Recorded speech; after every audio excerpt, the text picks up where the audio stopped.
Welcome, everyone. My name is Dot Cannon, and I'm happy to help moderate today's PMU presentation. We are fortunate to welcome Christy Hostler from Team Podcast in Key West, Florida. Today's topic is Break Out of Free Content Creation Mode by Monetizing with High-Value Offers. Christy, thank you for joining us. Thank you for having me. I appreciate it.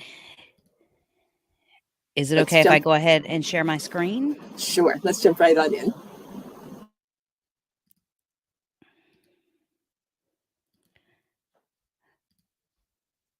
Let's see. Oh, do I have to upload them?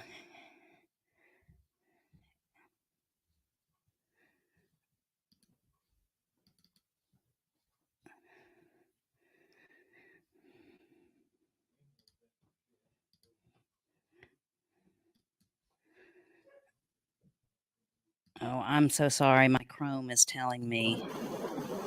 Hang on just one second. Don't you just love technology? I do.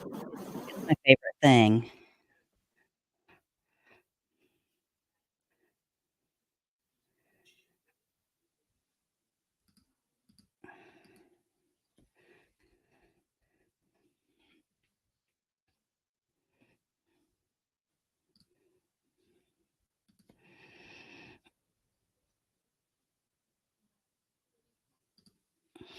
I apologize about this. I forgot that I was in Chrome for StreamYard and not my normal Safari, so I wasn't logged into.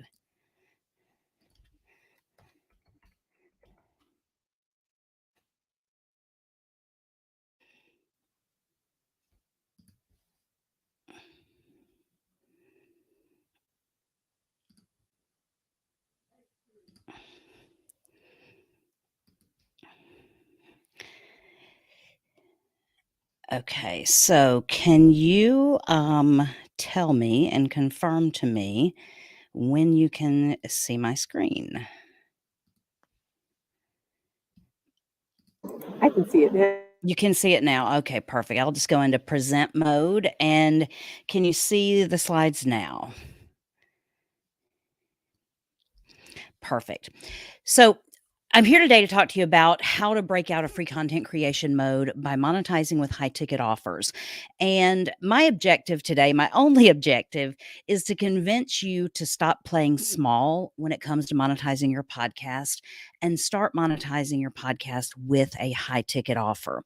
And I want you to think about something.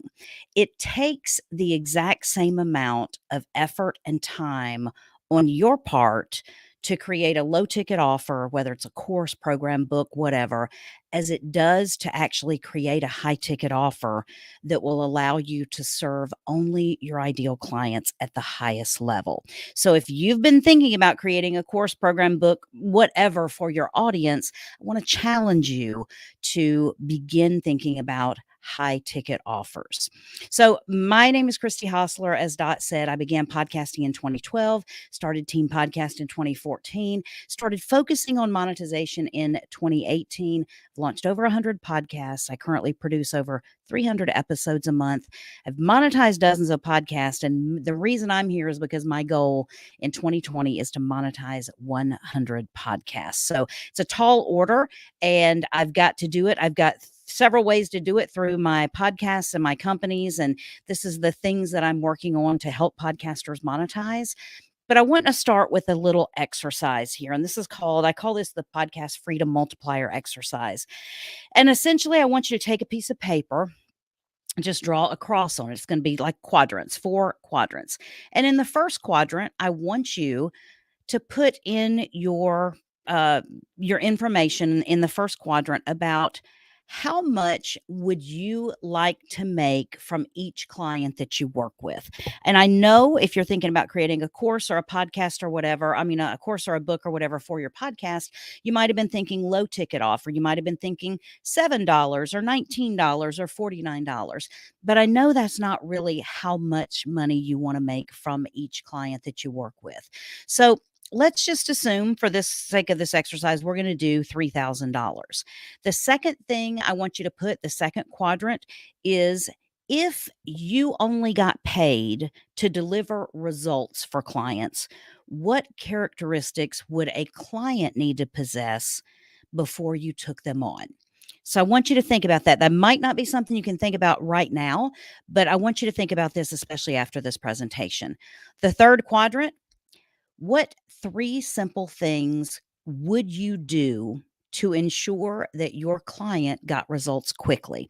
And we'll go back to this. This is just sort of a beginning to open your mind and think about things, and I'll relate it all back in the very end. So, what three simple things would you do to ensure your client got results really quickly? And the fourth quadrant is, what is your monthly revenue goal from your podcast? So, in this situation, for this scenario, in this presentation, I'm going to assume that I'd like to make $3,000 from each client that I work with. And I'm going to assume that my monthly revenue goal is $12,000. But what would yours be? What would your monthly revenue goal from your podcast be? So, here's what I want you to think about. If you take number 4, which is, what is your monthly revenue goal from your podcast? Mine, in my situation, was $12,000. And I divide it by how much I want to make from each client that I want to work with, which is like $3,000. If I divide those two, what I get is the number of clients I need to close in my high ticket offers each month. So really, I mean, if I do the math, 12,000 divided by 3,000 equals 4. I need to get 4 people, 4 clients into my program, my high ticket offer every single month in order to make over $100,000 a year. In other words, in order to be a 6-figure podcaster. Why am I here? Why am I at the point in time where I'm talking about monetization? Well, let me tell you about the time I got punched in the gut. I had been working, producing podcasts for clients, and I had a good roster of clients, but I had my one lowest paying client, and she was one that was, I was doing a lot for her, but I was charging her the least amount for any client that I ever took on. And she began podcasting, and she spent a whole bunch of money. I think she even spent like $3,000 just to get her like logo created. And she was spending a bunch of money, and she was podcasting. And over the course of about 4 years, I worked with her. And during that time, she actually rebranded her podcast 3 different times.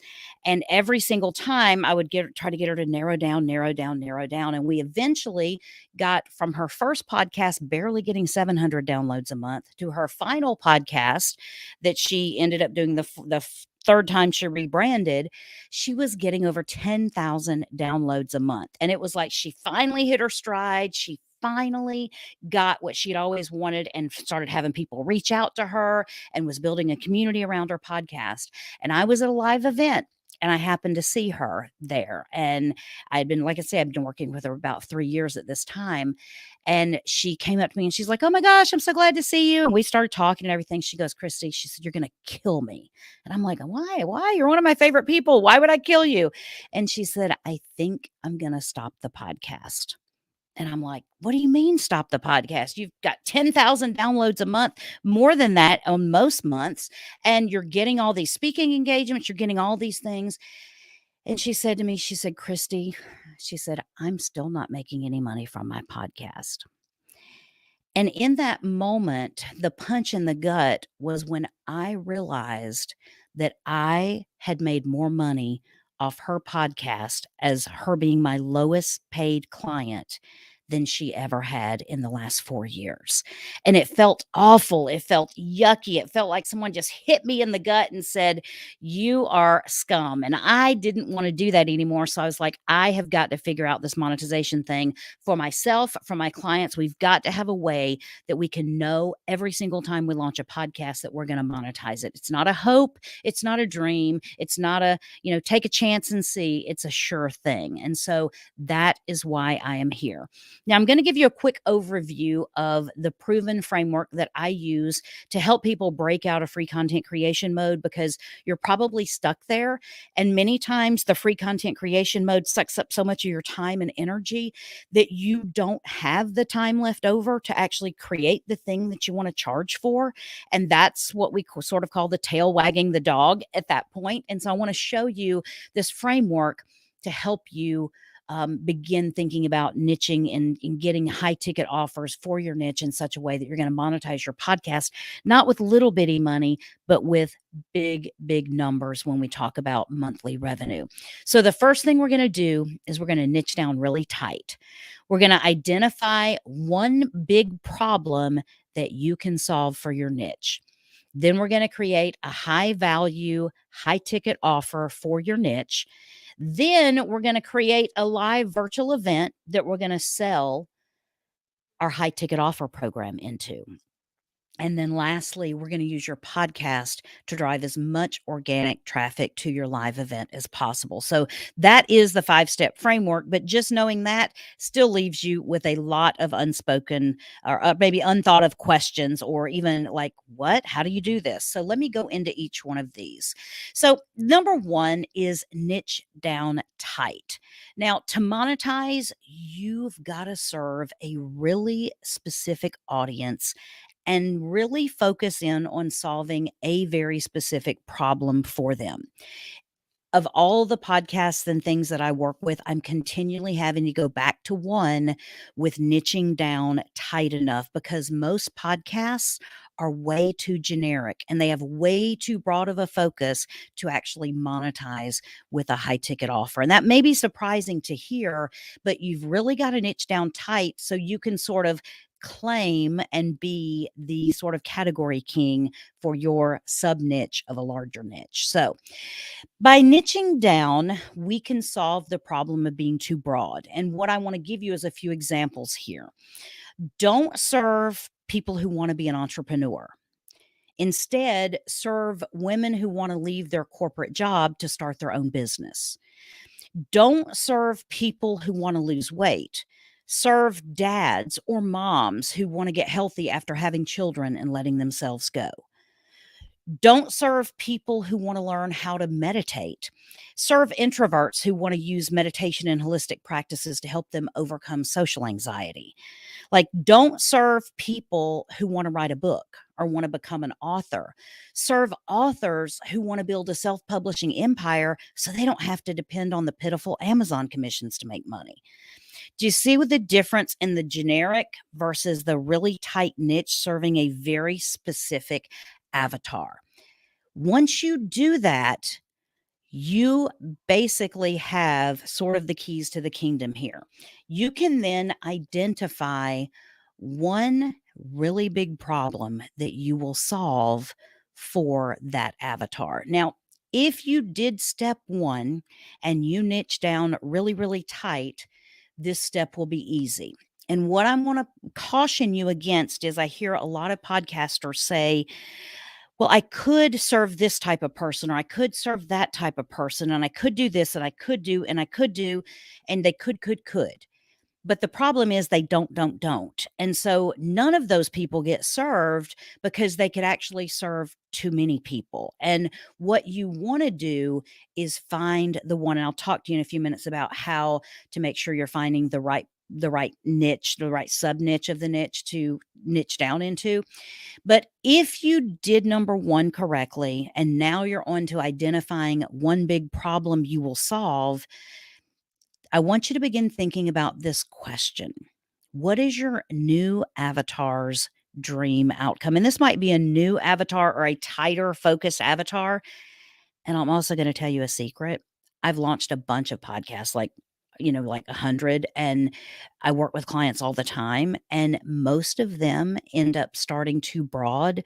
And I went back and looked at my stats from my clients, and we've worked with over, I think it's over 360 podcasters now since we started 8 years ago with Team Podcast.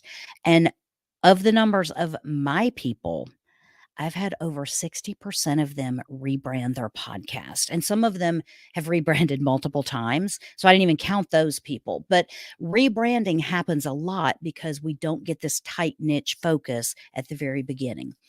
So, what is your new avatar's dream outcome? I'm going to give you a hint. You already have the answer if you did step one. So, let me show you what I mean. If you want to serve women who want to leave their corporate job to start their own business, then starting their own business is the dream outcome, right? If you want to serve dads who want to get healthy after having children and letting themselves go, like you can see their dream outcome is already to get healthy again or to get back to a level of health that they previously had. If you're serving introverts who want to use meditation and holistic practices to help them overcome social anxiety, then the dream outcome is for an introvert to not have crippling social anxiety, right? If you want to serve authors who want to build a self-publishing empire so they don't have to depend on piddly Amazon commissions, then it's very different than teaching people how to write a book, right? You're only taking those people who are like, I want to build a self-publishing empire and make my entire income from my books and all the books and co-authored books and other things that I'm going to produce on Amazon. That is a very tight niche with a very specific dream outcome, building a self-publishing empire. So if you've done this right, you will begin to already have the answers that you need to what is the big problem that you can solve for your avatar. Once you've identified the person that you want to serve and the place they are in their journey, you want to identify the various barriers, the very prominent, the most common barriers that are keeping your specific avatar from achieving their desired outcome or achieving their dream outcome. Because if you can identify what those things are that are holding them back and where they're getting stuck in that process. Like, where in that self publishing empire building process is your avatar getting stuck? Are they getting stuck after they write their first book and they don't know how to move on to the next book, or they don't know how to streamline their book writing process so they can actually produce more than one book in a year or more than two books in a year, or whatever the number is that they need to have in order to have full-time income from their own self-publishing? So the barriers that are keeping your specific avatar from achieving this goal are actually the opportunities that you have to create a high ticket offer. So finding out what their problems are is your ticket to podcast monetization. So I'm going to give you an example. If we talk about, in the examples I gave you, women who want to leave their corporate job to start their own business. Like, that is a specific avatar. It's different than moms who work. It's different than professional women. It's women who already have a corporate job, but they are itching to get out there, start their own business. They want to be their own boss. And they want to do this, but here's some examples of the barriers, and I haven't even exhausted them yet. They might have very little time to start a business. They might not have support of their family. Their spouses or their children might not want them to start a business. They might be afraid of not getting a steady paycheck. They might also not be sure what business to even start. Like, they know they want to be their own boss. They know they want to have a business, but they're doing the same thing of trying to figure out what business should I start. Maybe they don't have any startup capital, and the money they're already making from their job is already well allocated into their family finances, so it's not like they can just pour all their money from their job into startup capital for a new venture. Maybe they're doing some battle in their head and they are lacking self-confidence, and they have this imposter syndrome that is popping up all the time that is telling them, but most businesses fail and you would probably fail too. Maybe their fear is failing. Like, they've been successful in the corporate world, and maybe they're just not sure that they have the ability to transition to being their own boss, because in the corporate world, they only run one part of a big company, or they only run one little division. And now if you're opening up and you're doing your own business, you've got to handle everything.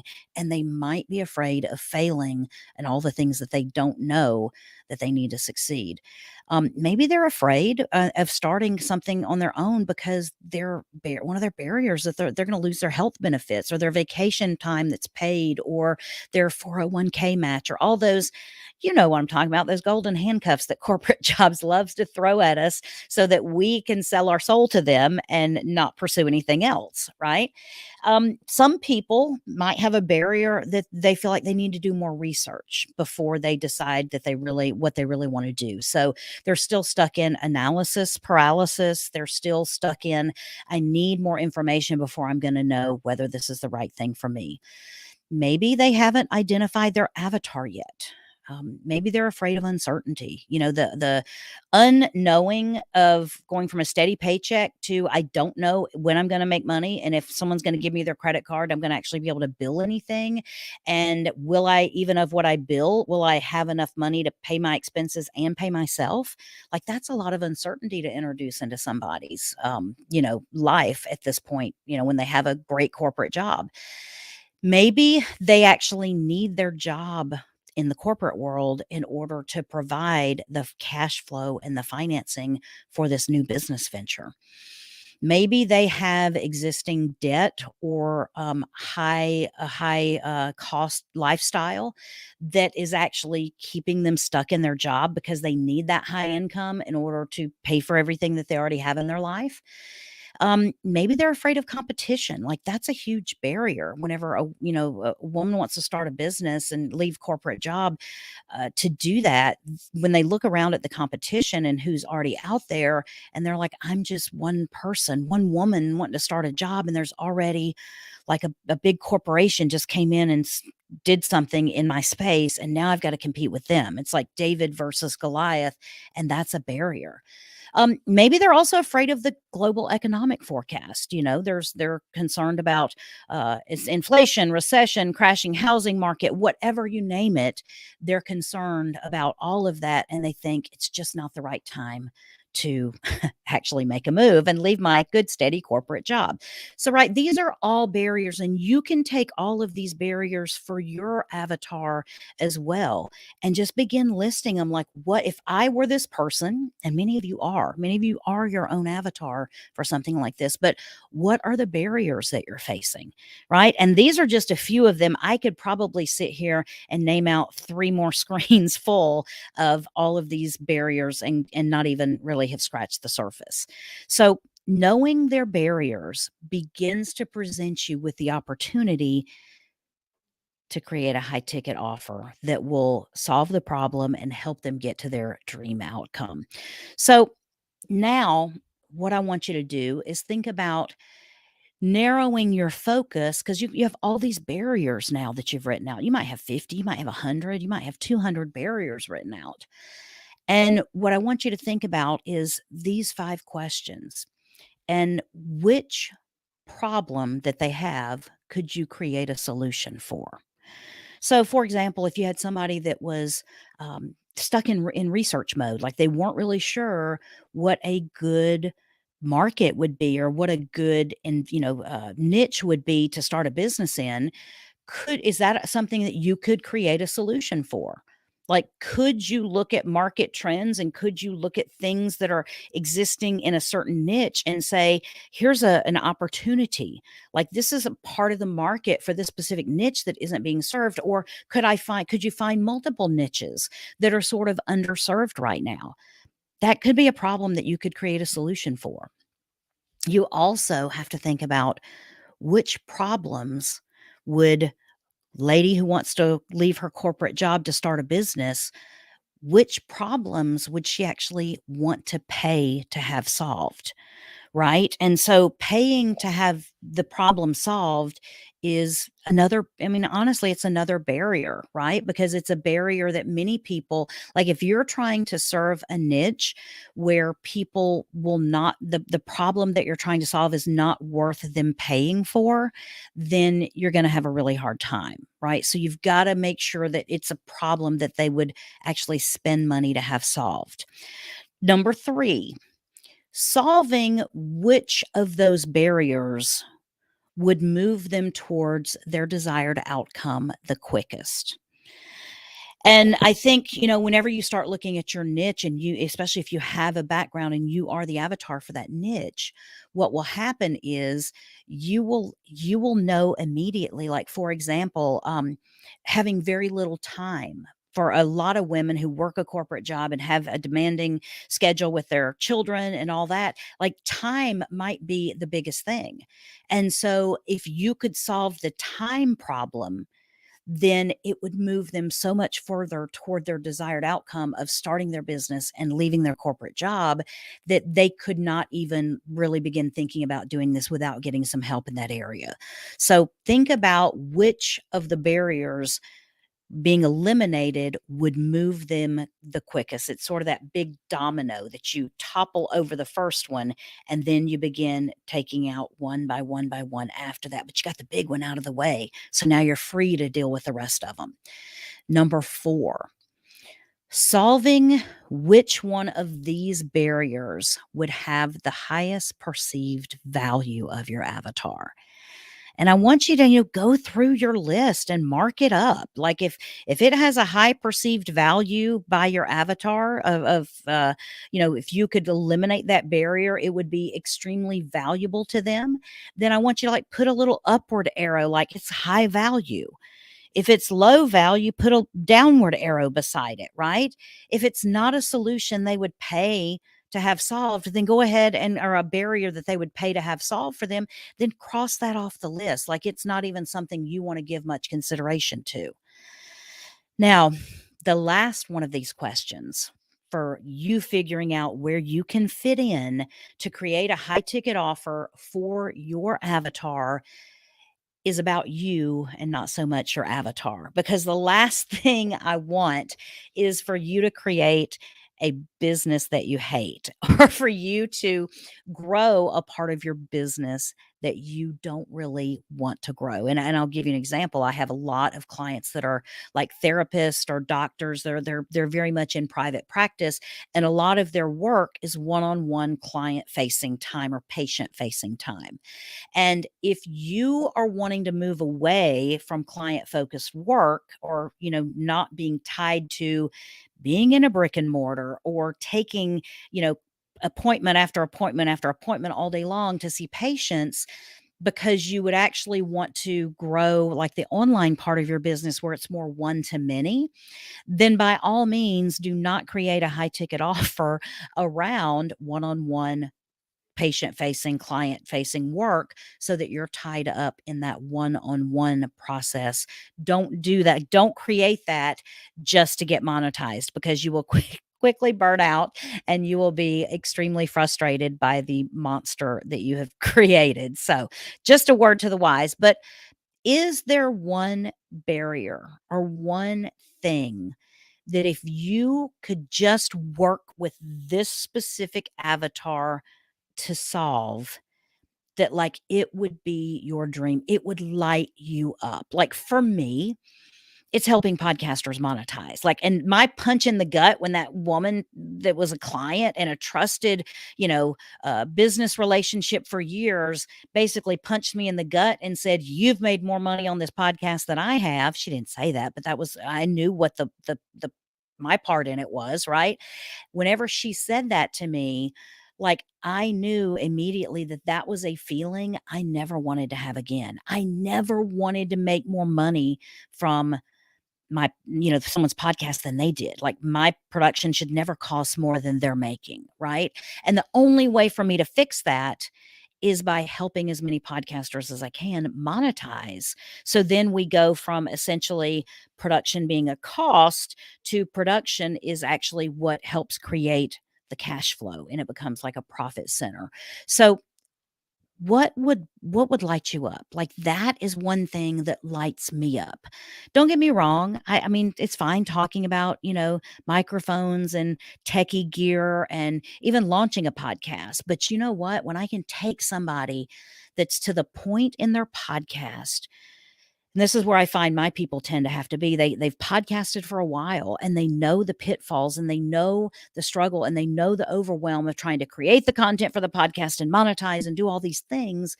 But then they get to a point where they say, I've either got to monetize ASAP or I've got to walk away. because the way this is right now is not serving me, and it's not fair. It's not fair for you as a podcaster to spend all your time, all your energy, all your money putting out valuable free content into the world and getting nothing back from it. And that's where many podcasters are.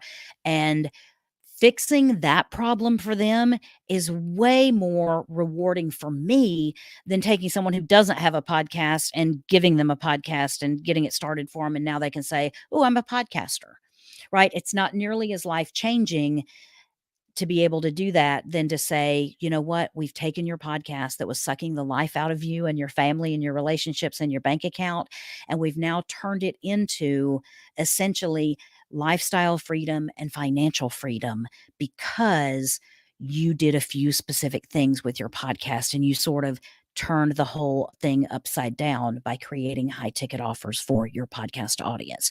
So think really about you and which problem solving niche and focus would really light you up with your specific sub niche. Now, number 3, create a high value, high ticket offer. And this is a big thing, from the get-go, but I want to talk to you about just some of the main points about this. Now, your price point for high ticket offer is obviously subjective, right? Some people and some niches, if you're talking like if you're serving college students or something like that, people that don't have money, $497 might be a high ticket offer. Most of the time, whenever I'm talking about high ticket offer, I'm talking about something that's in the around $2,000 range or more. It could be all the way up to $100,000. I do have one client who is creating $100,000 offer for like real estate developers and things like that because that's her niche.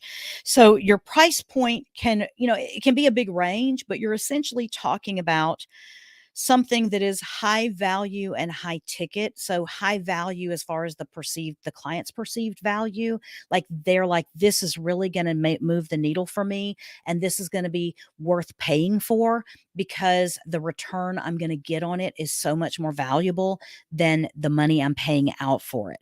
And so I want you to think about, like whatever it is you do or whatever it is you want to do for that avatar that you have.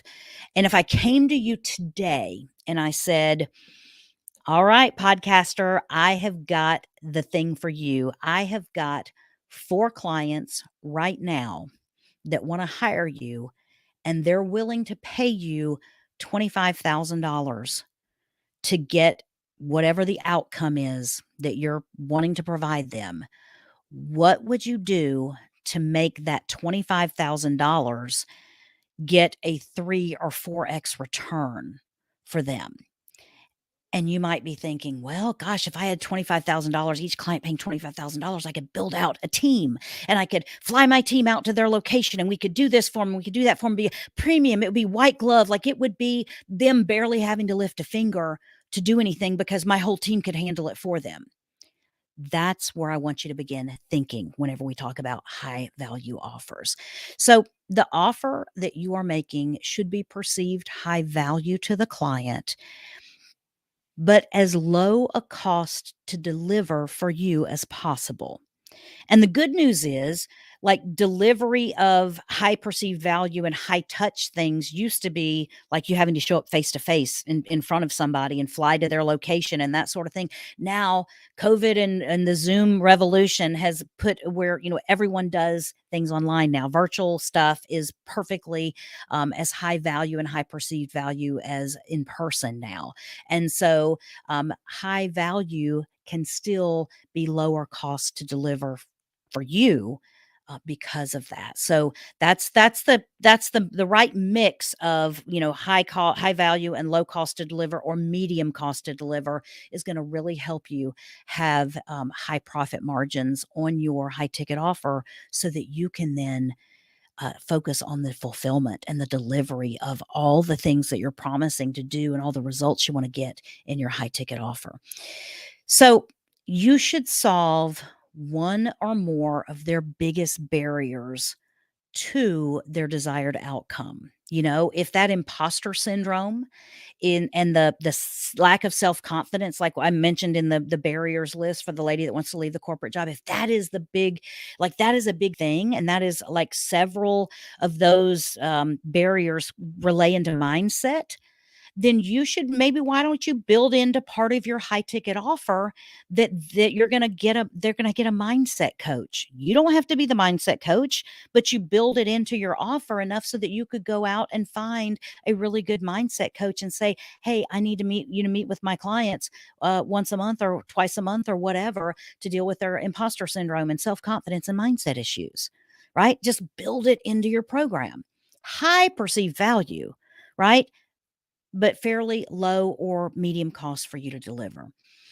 And you can also solve one or more problems at a time with like a mindset coach, right? Because the fear, the anxiety, the overwhelm, the imposter syndrome, all of those things that are in our head that are the barriers, those can all be knocked out with just like that one thing that you could provide as just a one component of your offer.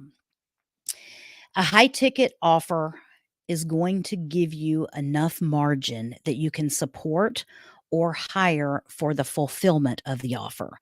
So, in other words, you don't have to sit there personally creating and doing all the tasks to deliver all all the things you're promising and all the results of your high ticket offer, right? If you are promising that, as part of your offer, you are going to just build a website for somebody, you're going to include it in whatever they're doing or whatever they're helping, like let's just say it's the lady leaving the corporate job and she's wanting to start her own business. And let's say part of your high ticket offer is creating a website for her, and going through all that process, or even doing like the trademark process or whatever. Like, you don't have to be the one to deliver that. You can just get a website builder to build that into your program, hire them to do that, or get a patent attorney or trademark attorney or whatever, as part of your submission process, to get that stuff submitted for them. And they don't have to put that on themselves, but you build it into your program and let the program be taken care of by all the people that you now have the money and the margin to support full fulfillment. Your offer, your high ticket offer, should also get people results as quickly as possible. And this is one of the things that, like, you can't tell somebody it's going to, like, you can't come to me and tell me you got a high ticket offer and I'm going to pay a bunch of money to lose weight and it's only going to take me 18 months to reach my goal, right? I've got to start seeing some dominoes fall really, really quickly, or I'm going to not make it to 18 months. Same thing with podcasting, right? I can't tell someone, oh, just start a podcast, just start a podcast. If you keep doing it for 3 years, you are going to be in the sweet spot for monetization.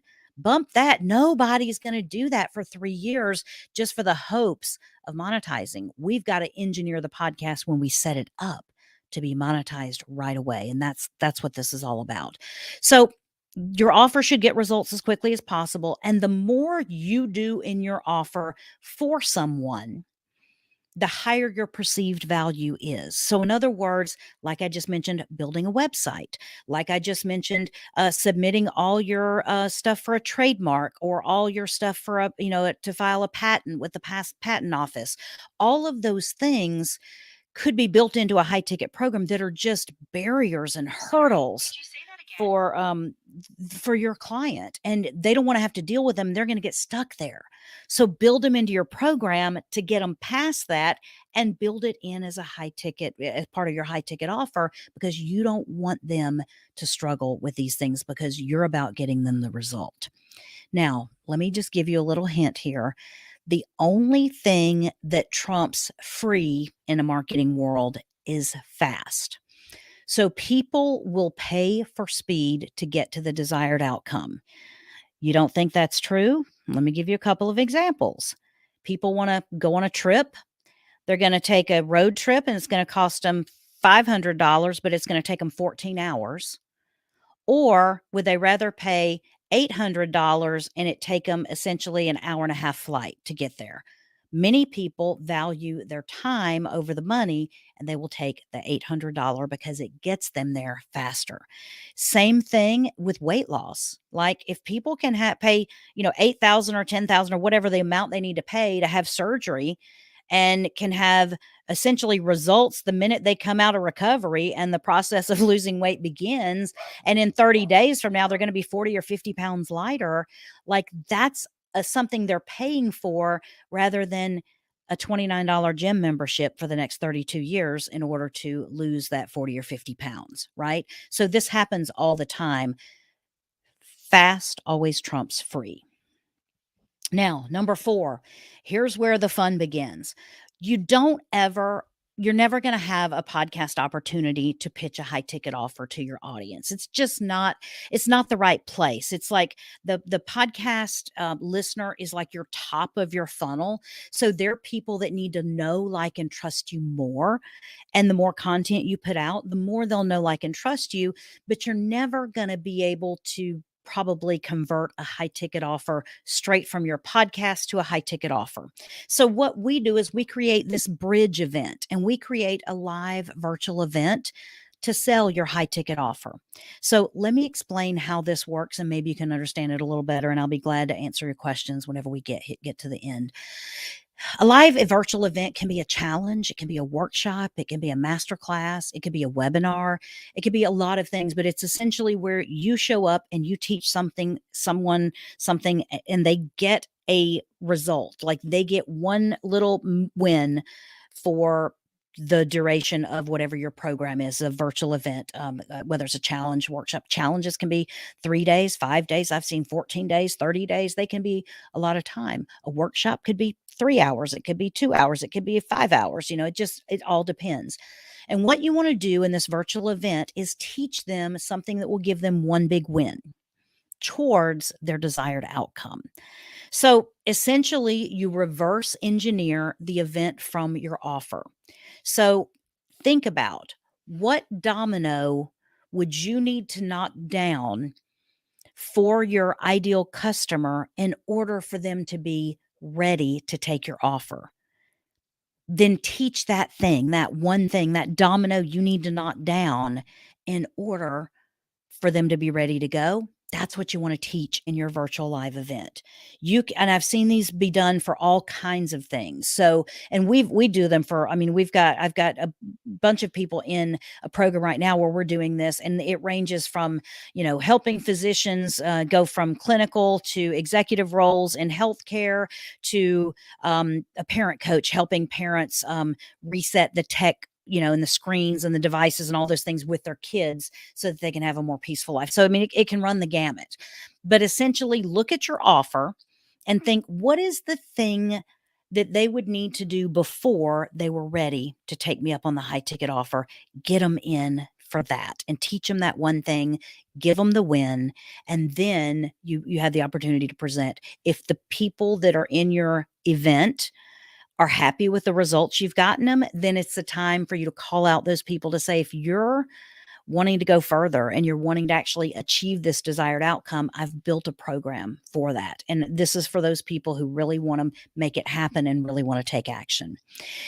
Another tip is, don't make your live event the same thing as your high ticket offer. We have found in doing this again and again and again that people don't want more of the same. So in other words, if your high ticket offer was about how to create a lead gen system for their business, your virtual event is not going to be how to create a lead gen system for your business, because you don't want to say, hey, if you liked what I did with this challenge or this workshop or this masterclass to show you how to generate leads for your business using email marketing, I'm going to give you even more of that in my high ticket offer. Like, people, the perception is they've already solved the problem and they don't need your high ticket offer. So you want to make it something different than, but still tangentially related and potentially a step before they're ready to take the high ticket offer. Build an event around what they would need to know or do before they will be ready to accept your high ticket offer.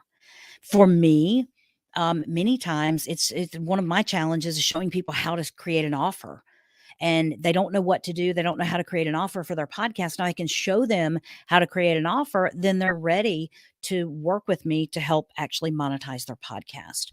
Set your event up to give them one big win, to build the know, like, trust factor. And then at the end of that event, you can pitch your high ticket offer to people who want to take the next logical step to achieve the desired outcome. It's not a pitch fest. It's not a salesy kind of thing. It's just for those that you're calling, in your avatar, calling out to them saying, if you want to go further with this, if you want to actually get this desired result, here's a way to do it.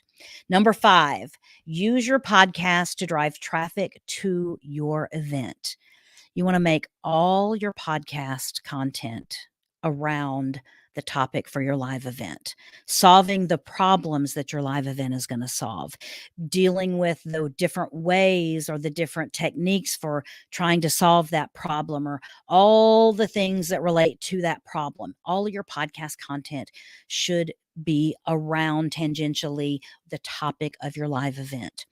And then you should create ads for your live event that you can plug in across your entire podcast back catalog, so that every time somebody downloads a podcast, they're going to hear your ad for your live event right now, even though you put out that podcast a year or two ago, right? So you want to do that. You want to create an ad for your own event, because your podcast is your largest organic traffic source, your largest free traffic source to your live event. So you want to make sure people hear it. Drive organic traffic from your podcast.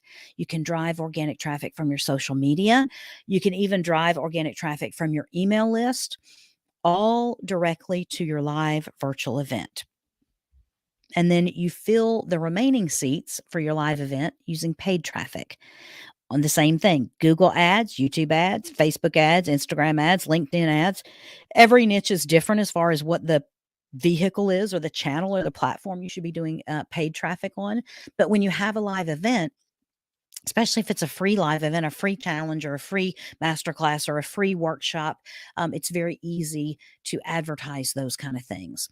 And then once you do this, you create this process once, like you create this high ticket offer, then you create your live event once, like you do these things once, and then you just rinse and repeat. And so you can have a live event bi-monthly.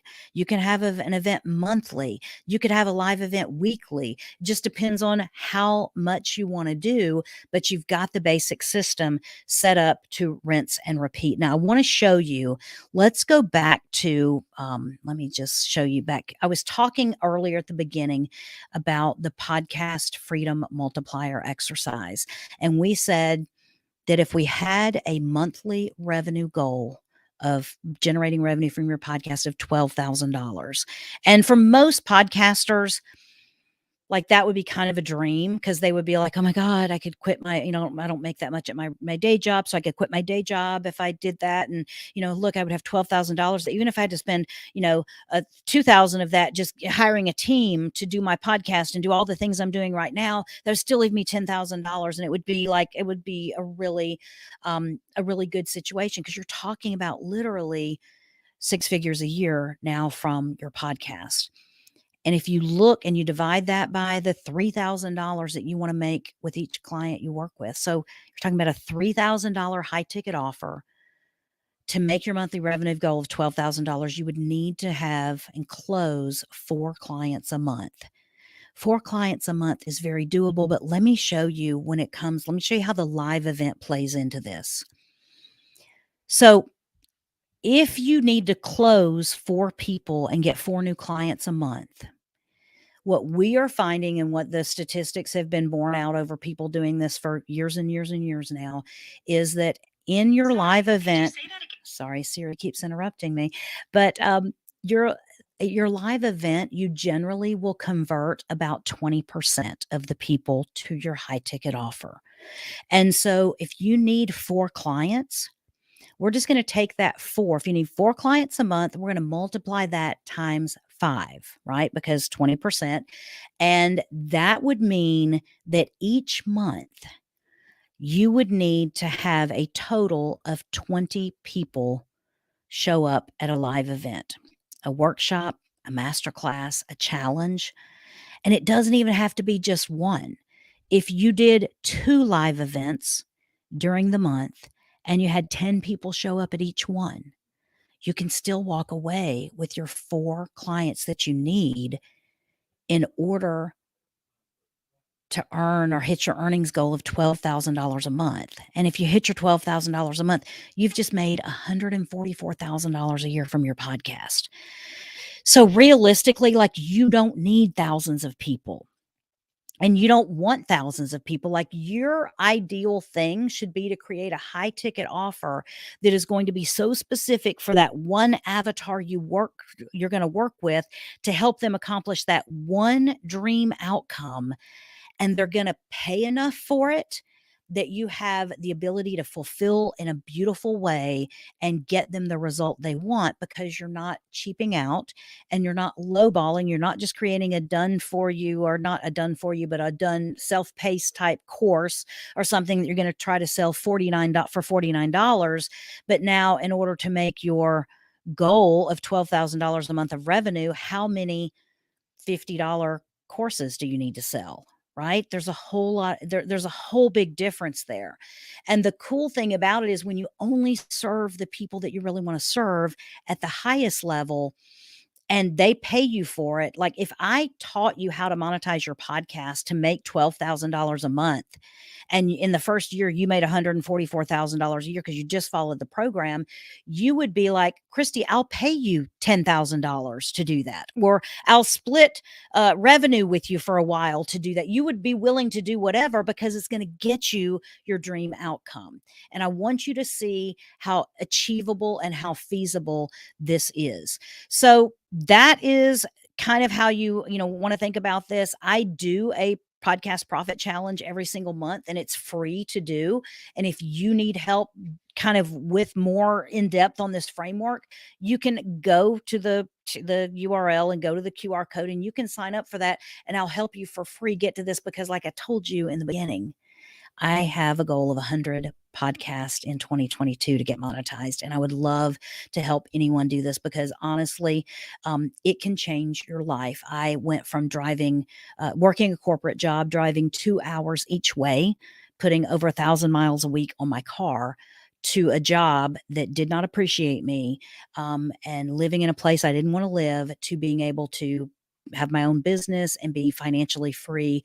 And I live on an island in Key West. So, I mean, it can change your life, and it can change the life of your family when we get this podcast monetization down. So my goal is for you to break out of free content creation mode by using this high ticket offer, so that you're essentially serving your client, your ideal person, at the highest level, rather than trying to serve thousands and thousands of people at a very low level. So, what questions do we have? Is there anything I can answer for anyone? Any clarity I can give for anyone? And I see some great ones here in the chat, Christy. Facebook users asking, who do I serve specifically if I have a hip hop podcast?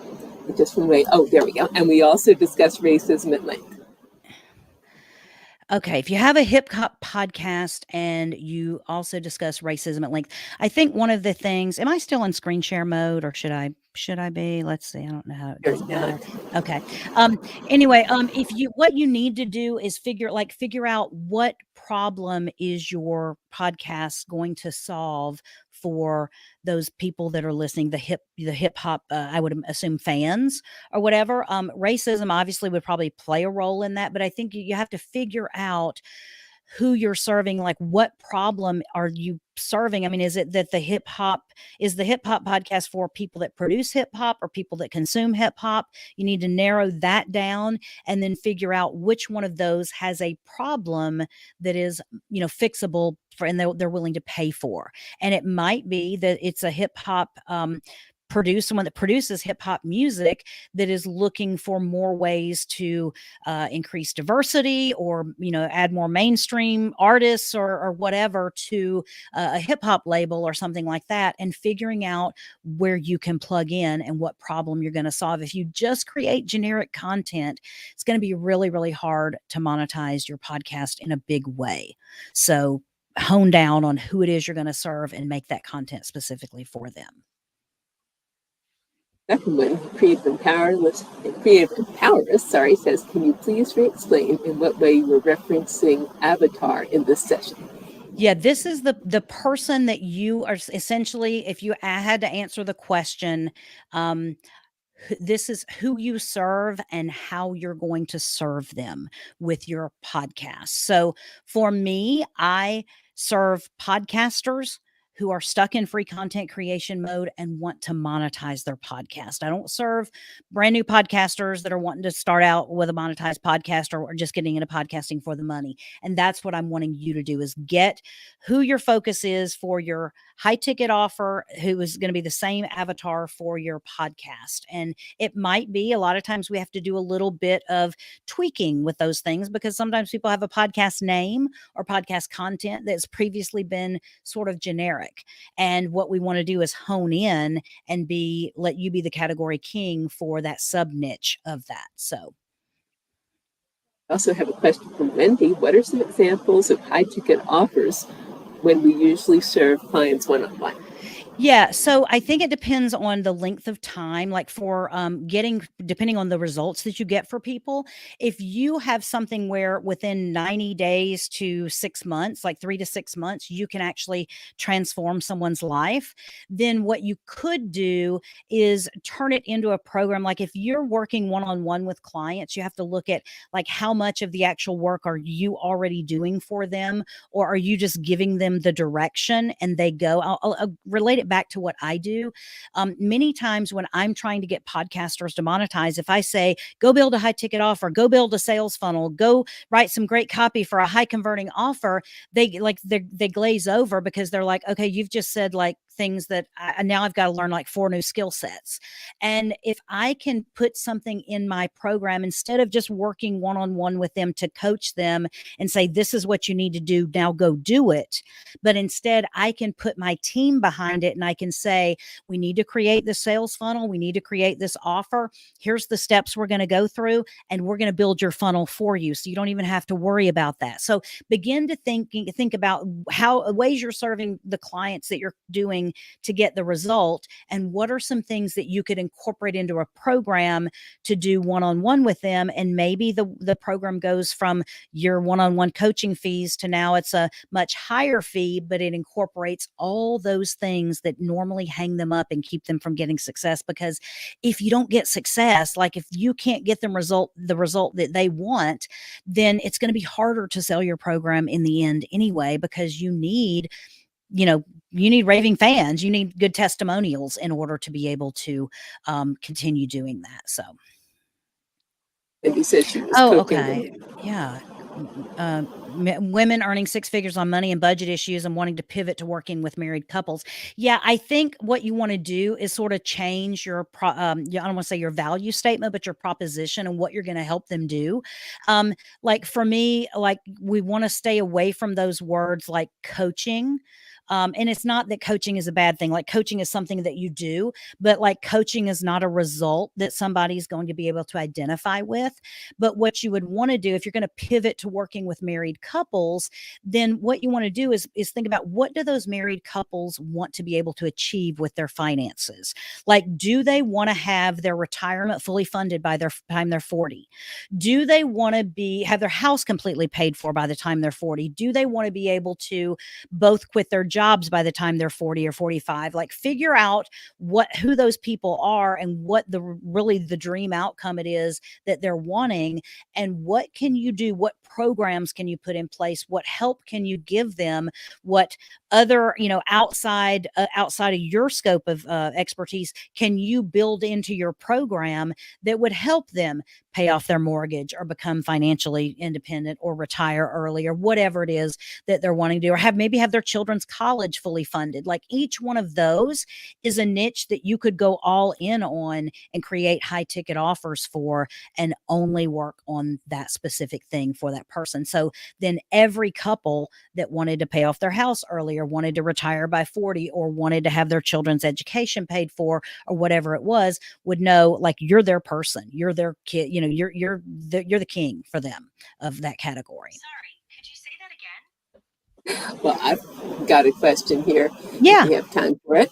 What are some good mistakes you've seen people making when they try to do a high ticket offer or monetization that we could avoid here? Yeah, so I'll give you a perfect example of this. I had a client one time that came to me and she was like, "Oh, I want to build this high ticket program and I want to I serve in the green space. So that whole like, green building, sustainable life and that sort of thing."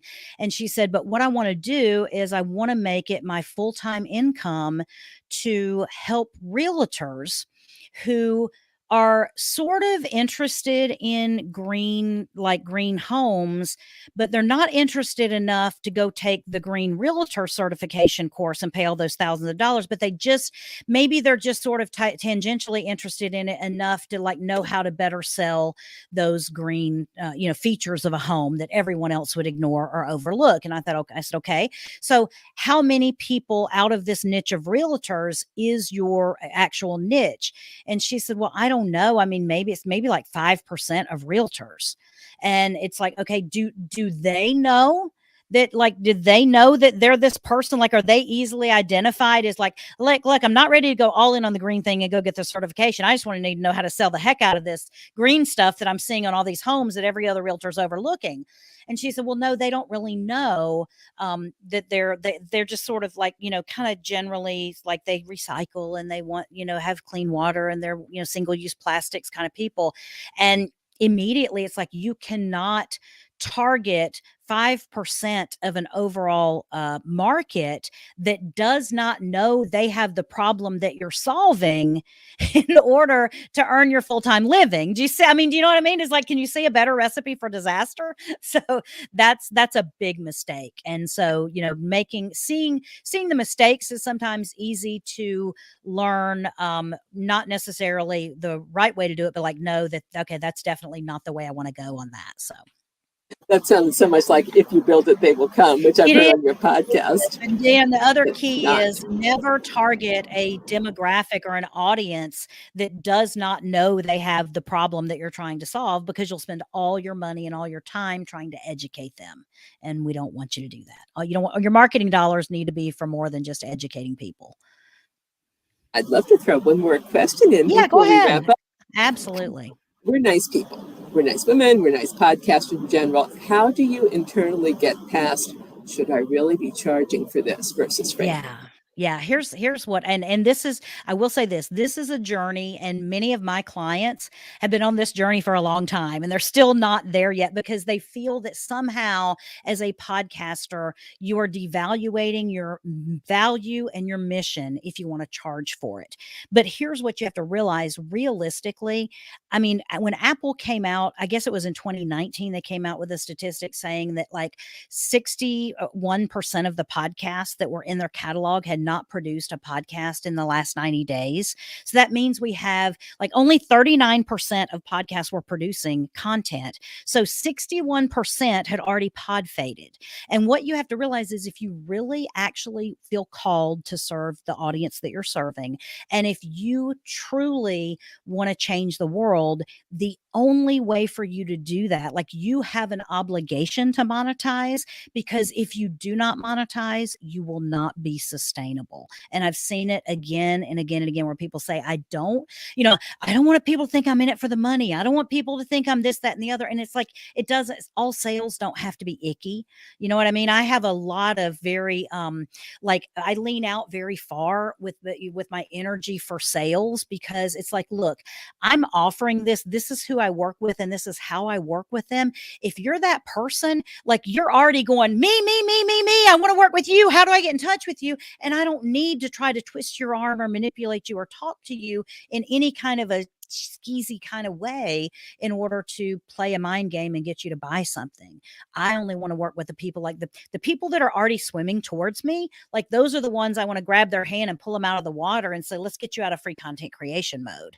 And that's the way it really should be with every single niche. You're not trying to convince the masses. You're just creating something for a very unique audience. And you don't need everyone in the audience to take you up on the offer. In fact, if everyone in your audience could take you up on your offer, you couldn't fulfill it, right? I couldn't work at that high level with 4,000 people a month, right? So I have to make sure that I'm only getting the people that really want to work with me and it's a good fit, and then do that at a very high level. So Thank you. Before we wrap up, let's quick give your link where people can find out more about your free training. Yeah, so it's teampodcast.com/challenge. We have another challenge starting in March. And like I say, it's completely free. It's a 5-day challenge. And in that, we go deep into the offer building part of it. And there is let's just call it a magic formula for building an offer that is so compelling that people will think that they're literally missing something if they don't accept it, because that's the kind of offer we're going to put together. It's been great to work with you today. We've been listening today to Christy Hostler from Team Podcast in Key West, Florida. And definitely check out the re-recording of this, Break Out of Free Content Creation Mode by Monetizing with High Value Offers.